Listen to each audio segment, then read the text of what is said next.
লীগের সাধারণ সম্পাদক এবং সড়ক পরিবহন ও সেতুমন্ত্রী ওবায়দুল কাদের, শিক্ষামন্ত্রী মহিবুল হাসান চৌধুরী নফেল সহ অনেকেই।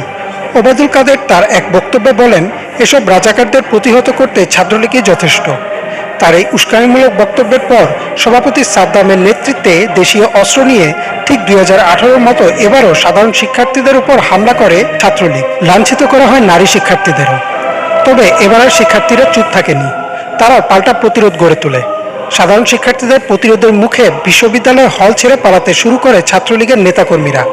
একে একে দেশের প্রায় সব পাবলিক বিশ্ববিদ্যালয়কে ছাত্রলীগ মুক্ত ঘোষণা করে সাধারণ শিক্ষার্থীরা। ছাত্রলীগের চেষ্টা বিফলে গেলে মাঠে নামে পুলিশ। তারা শিক্ষার্থীদের উপর লাঠিচার্জ করে, টিয়ারশেল নিক্ষেপ করে, এমনকি ছড়াগুলিও চালায়। একে একে সব বিশ্ববিদ্যালয় পরিণত হয় রণক্ষেত্রে।